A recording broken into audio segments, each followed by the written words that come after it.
Imagine a piece of real estate so utterly worthless, so completely devoid of natural resources that it does not even possess a single source of fresh water. Now imagine pouring the blood of nearly 7,000 American boys into that exact same dirt. 8 square miles of barren, sulfur-stinking volcanic ash sitting in the middle of the Pacific Ocean. What drives an entire amphibious armada, backed by the greatest industrial superpower on Earth, to hurl 100,000 United States Marines at a literal volcano? Welcome back to the channel. If you want to dissect the cold, hard realities of military history without the sugarcoating, hit that subscribe button right now and let me know down in the comments which Pacific battle you think was the ultimate meat grinder. We are looking at Operation Detachment, the assault on Iwo Jima, a battle where American firepower met Japanese subterranean fanaticism in a clash that redefined modern infantry combat. To understand why the United States military decided to bleed for a rock that smells like rotten eggs, we have to rewind and look at the strategic chessboard of late 1944. The American war machine was closing the noose on the Japanese home islands. The Mariana Islands, specifically Guam, Saipan, and Tinian, had been secured. These islands were the vital launch pads for the brand-new Boeing B-29 Superfortress bombers. The B-29 was a technological marvel, a 120,000-pound behemoth fully loaded, powered by 4 Wright R-3350 duplex Cyclone radial engines. Curtis LeMay was using these million-dollar bombers to systematically burn the Japanese war industry to the ground. But there was a massive geographical problem. The flight from the Marianas to Tokyo was roughly 1,500 miles. Right smack in the middle of that flight path, about 760 miles south of Tokyo, sat Iwo Jima. The Japanese had 2 operational airfields on Iwo Jima, Motoyama No. 1 and No. 2, with a third under construction. They also had an early warning radar station. Every time a formation of B-29s took off from Tinian, the radar on Iwo Jima picked them up. The garrison would radio Tokyo, giving Japanese air defenses 2 hours of advance warning to scramble their Mitsubishi A6M0s and Kawasaki Ki-61 Hien fighters. Furthermore, Japanese fighters based on Iwo Jima would rise up to harass the bomber formations on their way in, and more crucially, pick off damaged stragglers on their way back. If a B-29 took flak over Tokyo and lost an engine, the chances of making it 1,500 miles back to the Marianas over the open Pacific were grim. The duplex Cyclone engines were notorious for overheating and catching fire. If an engine blew, that 10-man crew was going into the drink. The American High Command needed an emergency landing strip, and they needed to blind the Japanese early warning network. Think of it like the Union Army taking Fort Pulaski to choke off Savannah during the American Civil War, or the British capturing Heligoland in the North Sea to secure their naval flanks. You absolutely cannot leave a fortified enemy listening post right in the middle of your main strategic strike corridor. It is a tactical liability that bleeds your strategic assets dry. So do you bypass it and let your heavy bombers keep dropping into the freezing Pacific, or do you take the rock and pay the butcher's bill? The Joint Chiefs of Staff looked at the map, ran the logistics, and chose the rock. They handed the problem to Admiral Chester Nimitz, who passed the execution down to the 5th Fleet under Admiral Raymond Spruance, and the Amphibious Assault Force, Task Force 51, commanded by Vice Admiral Richmond Kelly Turner. The ground combat element would be the 5th Amphibious Corps, commanded by Marine Lieutenant General Holland Smith. But taking Iwo Jima meant going through Lieutenant General Tadamichi Kuribayashi. Kuribayashi was not your standard, rigid Japanese infantry commander. He was a cavalry officer who had spent time in the United States as a deputy military attaché in Washington, D.C. in the late 1920s. He had traveled across America, studied its road networks, and observed its factories. He knew firsthand the terrifying industrial might of the United States. He knew that Detroit could outproduce Tokyo 10-1, and he held no illusions about winning the war.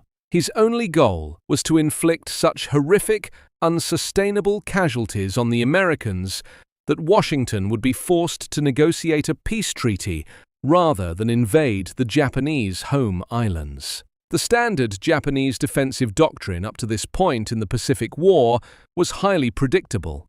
Defend at the water's edge, and when the perimeter broke, launch a massive, suicidal banzai charge at night. It was glorious, it was honorable, and it was incredibly stupid.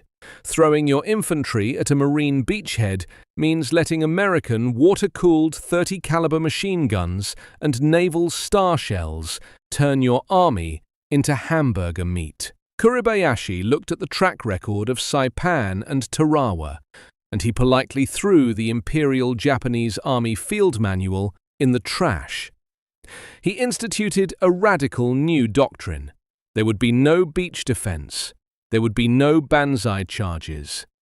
Any officer caught leading a suicidal charge would be severely punished. His strategy was defense in depth, a war of attrition waged from underground. Kuribayashi had 21,000 men built around the 109th Division.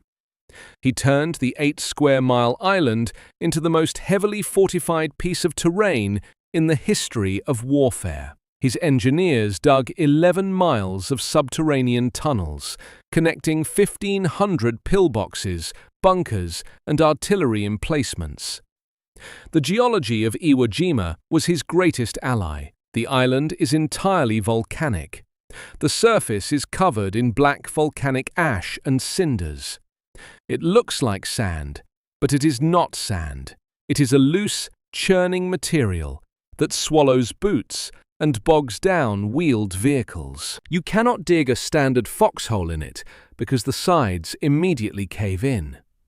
But underneath that loose top layer is a soft volcanic rock that is remarkably easy to carve into, yet structurally sound enough to withstand heavy bombardment. The Japanese dug multi-level command bunkers, 60 to 75 feet underground, complete with electricity, ventilation shafts, and hospital wards. They carved out hidden artillery positions with heavy steel doors. They would roll out a Type 90 75mm field gun, fire a few rounds at pre-registered targets, and roll it back into the cave before American counter-battery fire could even acquire them. Kuribayashi also deployed specialized nightmare weapons. He had 320mm Spigot mortars. These massive tubes fired a 660-pound shell that wobbled through the air and hit with the explosive force of a heavy aerial bomb. He took Type 98 20mm anti-aircraft guns and depressed their barrels to fire horizontally, turning them into heavy infantry shredders. Every single square inch of the landing beaches was pre-sighted for overlapping fields of plunging fire from the high ground of Mount Suribachi to the south and the Motoyama Plateau to the north. Against this subterranean fortress, the United States hurled the immense weight of the V Amphibious Corps, consisting of the 3rd, 4th, and 5th Marine Divisions. This was an assault force of roughly 100,000 men. The logistical train required to move and sustain this force is staggering. Getting 100,000 men across the Pacific requires a floating city of over 500 ships. We are talking about massive convoys of LSTs or landing ship tanks, LSMs, and attack transports. The Marines required 100 million pounds of supplies, ammunition, food, and medical gear just to sustain the initial assault phase. To crack the bunkers, the Marines brought M4 Sherman tanks, many of them modified with the M3 Ronson flamethrower system, capable of shooting jellied gasoline at a temperature of 2,000 degrees Fahrenheit, deep into the cave mouths. But before the Marines could land, the Navy had to soften up the target. This led to one of the most bitter inter-service disputes of the Pacific War. General Holland Smith demanded 10 days of continuous, heavy naval bombardment. He wanted the island pulverized. The Navy, under Admiral Turner, refused. The Navy cited a shortage of ammunition, the need to prepare for the upcoming invasion of Okinawa, and the very real threat of Japanese kamikaze attacks if the fleet sat stationary off Iwo Jima for too long. Turner gave Smith 3 days of bombardment. Compare this to the bombardment of the Somme in 1916, where the British fired 1 million shells over a week and barely scratched the German deep dugouts. The US Navy brought 6 battleships, including the World War I-era dreadnoughts, USS Texas and USS Arkansas, lobbing 14-inch and 12-inch armor-piercing shells at the island. It was a classic clash of service branches. The infantry wants the earth scorched to save lives, while the Navy wants to keep its ships moving to save hulls. For 3 days, the Navy pounded Iwo Jima. The island was obscured by a massive cloud of dust, smoke, and flying rock.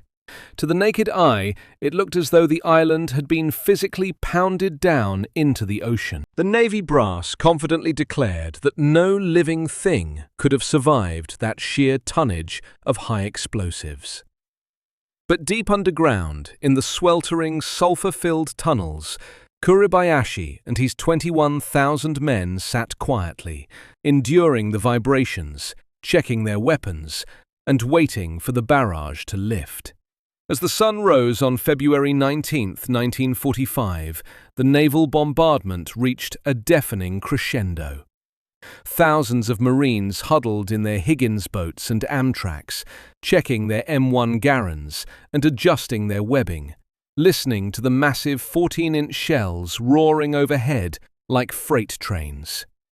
They looked at the smoking, silent silhouette of Mount Suribachi, believing the Navy's promise that nothing could have survived that pounding. The first waves of Marines are about to step onto the black sand, completely unaware that they are walking directly into the most perfectly engineered kill zone in the history of modern warfare. At exactly 8:59 in the morning, the first wave of tracked amphibious landing vehicles, the LVT-4s, ground their treads into the black beaches of Iwo Jima. The LVT-4 Water Buffalo was a 30,000-pound steel box powered by a 250-horsepower Continental radial engine designed to crawl over coral reefs and deliver 30 combat-loaded Marines directly onto the shore. But the moment those steel tracks hit the shoreline of the eastern beaches, designated green, red, yellow, and blue, the drivers realized something was catastrophically wrong. The beach was not made of sand. It was a loose, bottomless volcanic ash that resembled coarse coffee grounds. The tracks spun helplessly, digging the 30-ton vehicles deep into the black grit. The initial plan called for the LVTs to push inland, providing mobile cover for the infantry. Instead, they became stationary steel walls at the water's edge. The ramps dropped, and thousands of United States Marines surged forward into an eerie, terrifying silence. For the first 20 minutes, there was virtually no enemy fire. The Marines pushed up the first of several steep terraces, massive 15-foot-high steps carved into the shoreline by winter storms. Men carrying 80 pounds of gear, ammunition, water canteens, and entrenching tools found themselves sinking to their ankles, sometimes their calves, with every single step. It was like trying to run up a steep hill made of dry wheat. As the first wave crested the initial terrace and the second and third waves began jamming onto the narrow shoreline, the beaches became a crowded parking lot of men, vehicles, and equipment. Deep inside his command bunker, General Kuribayashi watched through his artillery optics. He had strictly forbidden his men from firing prematurely. He waited until the beaches were absolutely choked with American flesh and steel. Then he gave the order to drop the hammer. The silence was shattered by the shriek of incoming artillery and the relentless rhythmic thud of Japanese heavy machine guns. The trap had been sprung with mathematical precision. From the 550-foot-high slopes of Mount Suribachi on the left flank and the jagged rocks of the Quarry on the right flank, a deadly crossfire ripped across the landing zones. The Japanese utilized the Type 92 heavy machine gun, a devastating 7.7mm weapon the Marines nicknamed the Woodpecker because of its distinct, slow cyclic rate of 450 rounds per minute. The Woodpecker was highly accurate, and the Japanese gunners had spent months pre-sighting every single yard of the beach. Mortar shells rained down in a continuous, deafening barrage. The Marines hit the deck, instinctively reaching for their entrenching tools to dig foxholes. But you cannot dig a hole in loose volcanic ash. The sides immediately cave in, burying the hole as fast as you can scoop it out.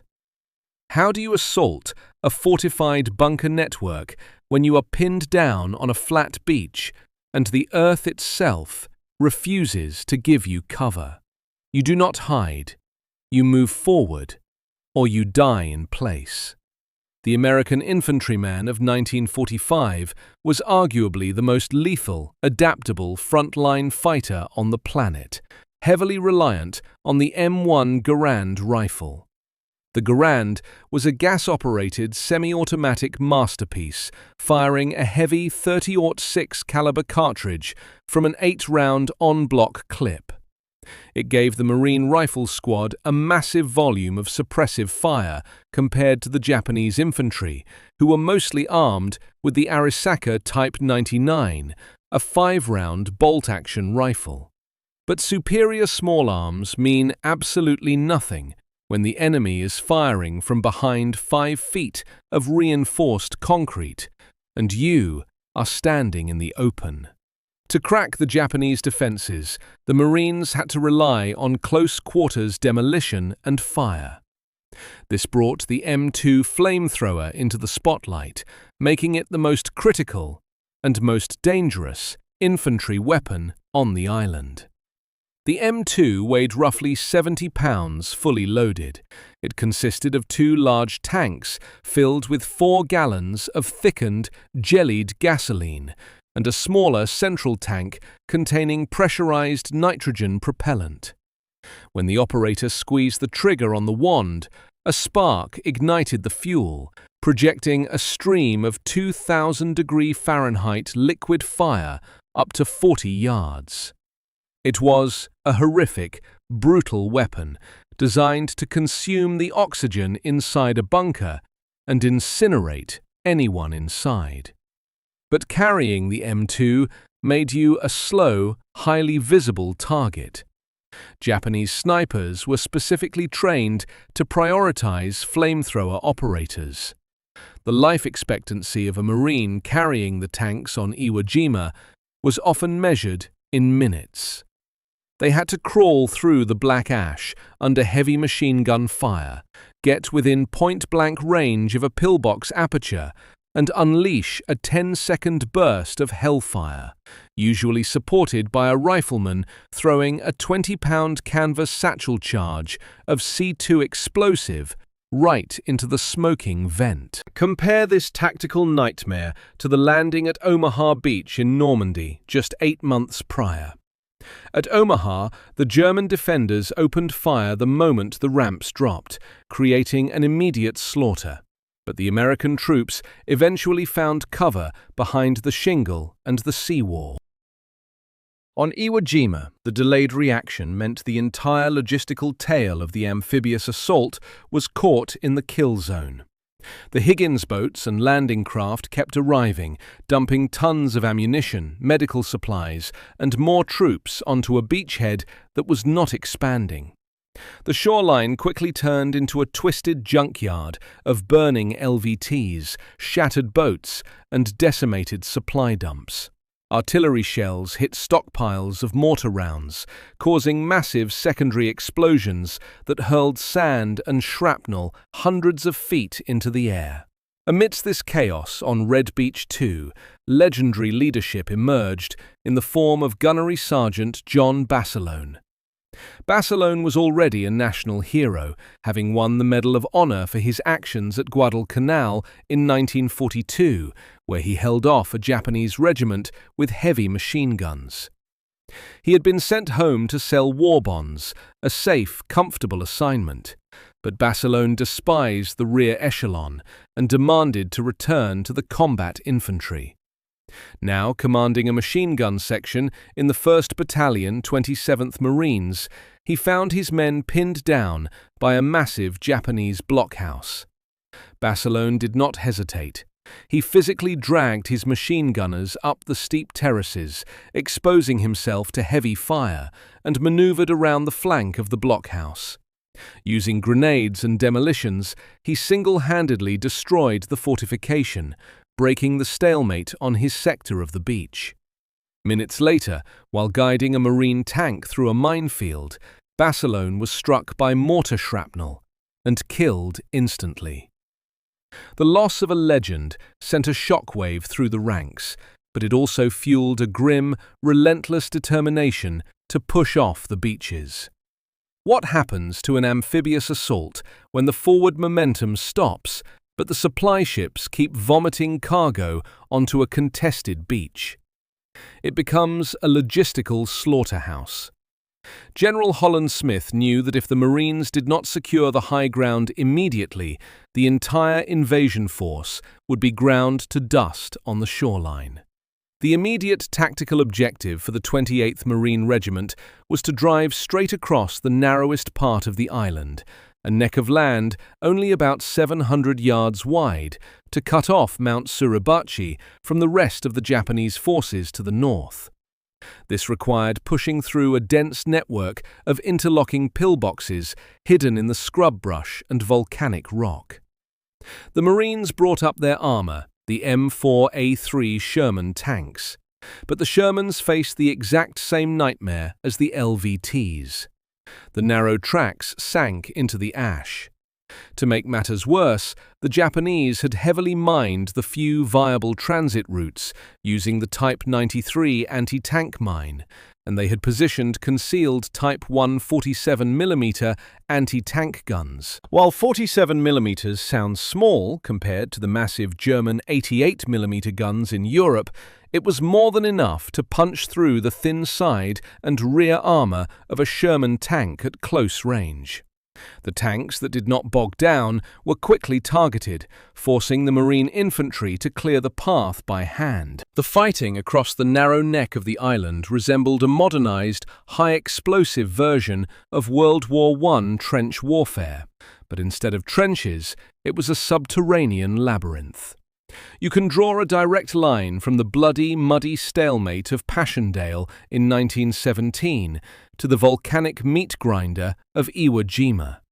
In both battles, heavy artillery completely destroyed the surface landscape, forcing the defenders deep underground and requiring the attackers to pay in blood for every single yard of cratered earth. But Kuribayashi added a terrifying new element: the spider hole.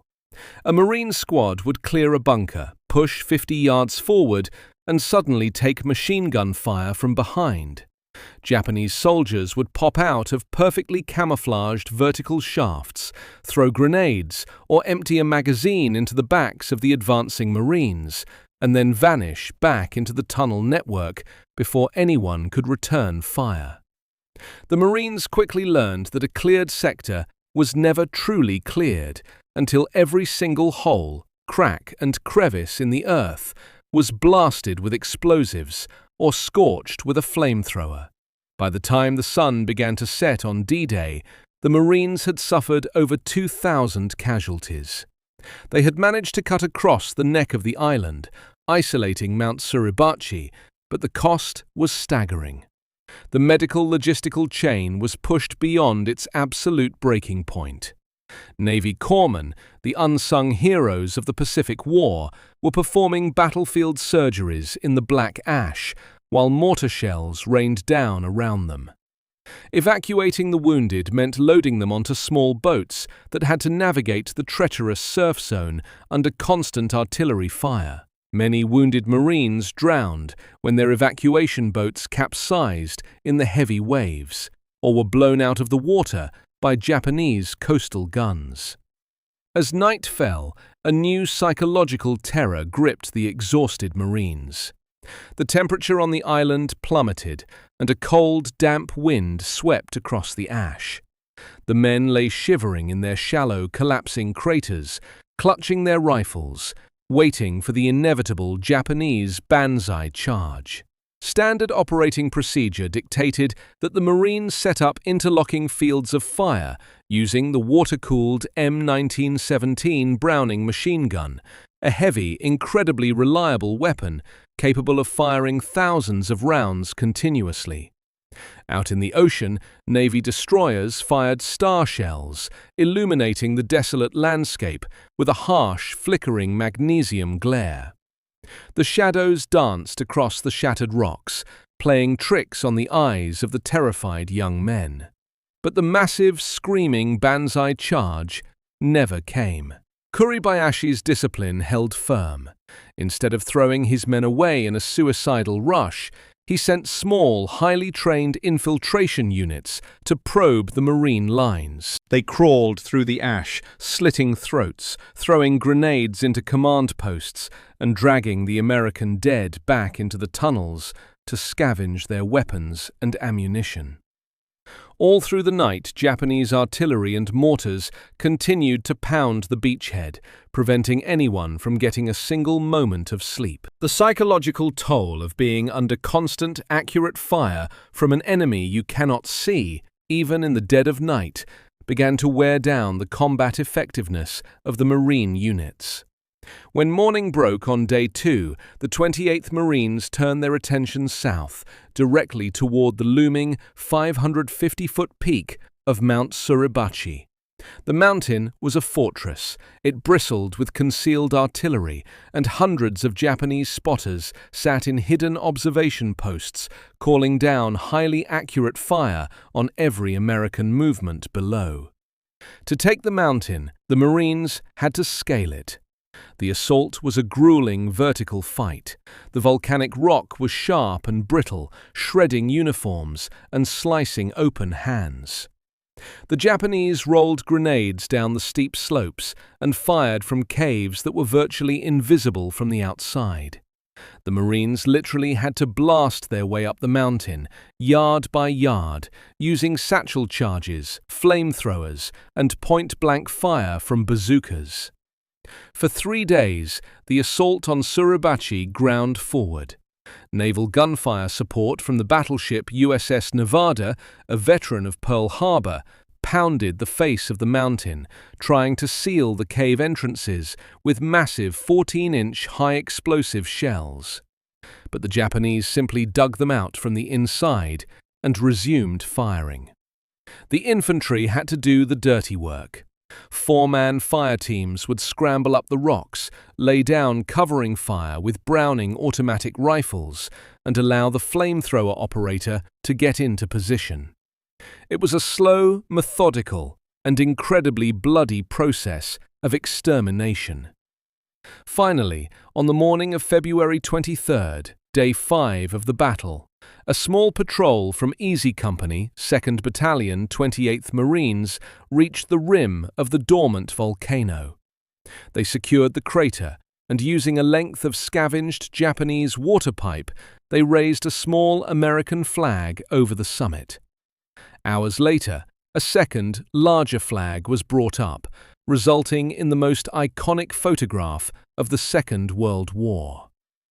Down on the beaches, thousands of Marines saw the flag snapping in the wind. A massive cheer erupted across the island, and the horns of the offshore fleet blasted in celebration. It was a moment of profound triumph, a symbol that the highest point on the island had been conquered. But as the exhausted men on the summit looked to the north, staring out over the jagged, steaming volcanic plateau that made up the remaining two-thirds of the island, the brutal reality of their situation set in. Mount Suribachi was just the observation post, and the true fortress, a subterranean hellscape the Marines would soon call the meat grinder, was waiting for them. The flag on Mount Suribachi was a massive morale boost for the fleet, but in purely tactical terms, it meant absolutely nothing to the men facing north. The reality of Iwo Jima was that the southern volcano was merely the foyer to Kuribayashi's hellish mansion. The remaining two-thirds of the island consisted of the Motoyama Plateau, a jagged, rising expanse of volcanic rock, sulfur vents, and deep gorges. This was the main defensive line, a sector the Marines would simply christen the meat grinder. The geography here was so twisted and broken that it completely negated the American advantage in numbers and mobile firepower. There were no open fields of fire, no sweeping flanks to exploit, and absolutely no cover. The ground literally steamed with sulfur gas, making the air unbreathable and sickening the advancing infantry. How do you fight an enemy who does not just hold the high ground, but actually lives inside it? You have to meticulously dismantle the terrain itself. General Holland Smith committed his reserve force, the 3rd Marine Division, under Major General Graves B. Erskine, right up the center of the plateau to relieve the battered regiments of the 4th and 5th Divisions. They walked directly into a buzzsaw. The meat grinder was anchored by 3 distinct topographical nightmares known as Hill 382, Turkey Knob, and the Amphitheater. Hill 382 was the highest point on the northern plateau, hollowed out and packed with anti-tank guns and artillery observers. Turkey Knob was a massive boulder that housed a reinforced concrete communications center, and the amphitheater was a bowl-shaped depression filled with interlocking machine gun nests. The fighting here stripped away all the modern tactical doctrine of 1945 and devolved into a primitive, brutal slugfest. This was not a war of sweeping armored spearheads. This was the Battle of the Wilderness in 1864, where Ulysses S. Grant's Army of the Potomac bled out in the dense, blinding thickets of Virginia against Robert E. Lee's entrenched veterans. In both battles, the terrain completely blinded the attackers, rendering long-range artillery highly ineffective and forcing the infantry to fight at point-blank range, where the defender held every advantage.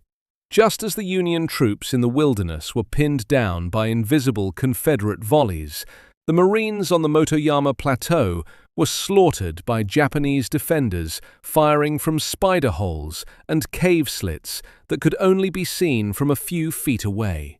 The failure to accurately map these subterranean defenses represents one of the most catastrophic intelligence failures of the Pacific War. American planners had relied heavily on aerial reconnaissance photography prior to the invasion. The intelligence officers looked at the photos, counted the visible pillboxes, calculated the naval gunfire tonnage, and confidently predicted that Iwo Jima would be secured in 5 days. But aerial cameras cannot see through 50 feet of solid volcanic rock.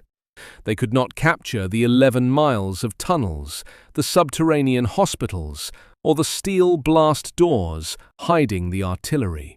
The intelligence community fundamentally misunderstood Japanese engineering capabilities and Kuribayashi's radical shift in doctrine. They prepared for a surface battle, but they were dragged into a subterranean siege. To break the meat grinder, the Marines had to pioneer a deadly form of combined arms warfare known as the blowtorch and corkscrew method. The Sherman tanks, specifically those equipped with the bulldozer blades, would push forward under heavy fire to carve a path through the jagged rocks. Once a pillbox was identified, the tank would fire its 75mm main gun directly into the aperture to suppress the Japanese machine gunners. This allowed the infantry to sprint forward. The blowtorch was the M2 flamethrower used to flood the bunker with liquid fire, consuming the oxygen and neutralizing the immediate threat. The corkscrew was the combat engineer, moving in right behind the flames with satchel charges of C2 explosive and TNT to completely collapse the cave entrance, sealing it permanently. If you did not seal the cave, the Japanese would simply use the tunnel network to reoccupy the bunker at night and shoot you in the back the next morning. But Kuribayashi's troops adapted to this tactic with terrifying fanaticism. Knowing their anti-tank guns were being hunted, Japanese infantrymen turned themselves into human mines. They would strap a heavy satchel charge to their chests, wait in a spider hole for a Sherman tank to roll past, and then throw themselves directly under the tank's treads. This suicidal anti-armor tactic forced the Marines to screen their tanks with a tight ring of riflemen, slowing the advance to a bloody crawl.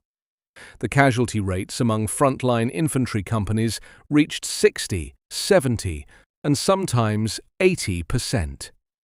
Platoons that landed with 40 men were being commanded by corporals and reduced to a handful of exhausted, shell-shocked survivors. What happens to the logistical chain when a 5-day operation turns into a 36-day meat grinder? The supply system is pushed to the absolute brink of collapse. The unsung heroes of Iwo Jima were the logistics officers and the naval construction battalions, the legendary Seabees. There was absolutely no fresh water on the island. Every single drop of drinking water for 100,000 men had to be distilled from the ocean by Navy ships, pumped into jerry cans, and hauled to the front lines under constant mortar fire. The ammunition expenditure was staggering. The Marines were firing so many artillery shells, mortar rounds, and small arms ammunition that the supply ships had to be constantly rotated back to Saipan to reload. While the Marines were fighting and dying for yards of rock, the Seabees were already on the captured airfields, driving their bulldozers and paving the runways, while Japanese snipers and artillery actively fired on them. This was the entire strategic point of the battle, and the military could not wait for the island to be fully secured to start utilizing it. The pressure from Washington was immense. Back home, the American public was reading the casualty lists in the newspapers, and the reaction was one of profound shock and anger. The Hearst newspaper syndicate published scathing editorials, questioning why so many American boys were being fed into a volcanic meat grinder for an island most people had never heard of. This political backlash perfectly mirrors the aftermath of the Meuse-Argonne offensive in 1918. During the First World War, General John J. Pershing threw 1 million American doughboys against the heavily fortified German Hindenburg Line, suffering 26,000 dead in a matter of weeks. The sheer volume of casualties in the Meuse-Argonne shocked the American public and led to intense congressional scrutiny. just as the staggering butcher's bill on Iwo Jima forced Admiral Nimitz and the Roosevelt administration to aggressively defend the strategic necessity of the operation. The High Command had to prove to the American people that the blood soaked into the black ash was buying something of tangible, war-winning value. That justification arrived on March 4, 1945, while the battle was still raging in the north. A massive B-29 Superfortress named Dynamite, suffering from a failing fuel valve and a malfunctioning radio after a bombing run over Tokyo, spotted the newly paved runway on Motoyama Airfield No. 1. The bomber came in hot, touching down on the dirt strip while Marines cheered from their foxholes. The crew repaired the plane, refueled, and flew safely back to the Marianas. Over the next few months, 2,251 B-29s would make emergency landings on Iwo Jima. With 10 men per crew, that represents over 24,000 American airmen who were saved from ditching in the freezing, unforgiving expanse of the Pacific Ocean. By late March, Kuribayashi's defensive network had finally been shattered into isolated pockets. The general himself, refusing to surrender, stripped off his rank insignia and led a final, highly organized assault on the American rear areas on the night of March 25th. This was not a mindless banzai charge, but a calculated tactical strike aimed at the Marine aviation camps and Seabee bivouacs. The attack was repelled after brutal hand-to-hand combat, and Kuribayashi was killed, though his body was never identified. On March 26th, the island was officially declared secure. The final butcher's bill was unprecedented in the Pacific theater.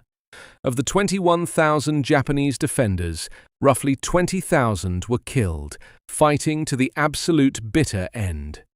The United States Marine Corps suffered 6,821 dead and over 19,000 wounded. It remains the only battle in the history of the Marine Corps where total American casualties, meaning dead and wounded combined, exceeded the total number of Japanese dead. Iwo Jima was a testament to the terrifying reality of industrial warfare clashing with fanatical subterranean defense. It proved that even with total air supremacy, total naval supremacy, and overwhelming numerical superiority, a determined enemy dug deep into the earth can exact a horrific toll in human life. The black sands of Iwo Jima forever changed the United States Marine Corps, proving that uncommon valor was indeed a common virtue. But it also served as a dark, bloody warning to the American High Command about what awaited them on the shores of Okinawa and ultimately the Japanese home islands. Now it is your turn to weigh in on the cold, hard facts of this brutal campaign. What do you think was the single most decisive factor that allowed the United States to crack the fortress of Iwo Jima? Was it A, the overwhelming, relentless tonnage of naval firepower? B, the brutal close-quarters effectiveness of the M2 flamethrower? Or C, the absolute strategic necessity of securing the B-29 landing strips? Drop your answer in the comments below and let me know your thoughts.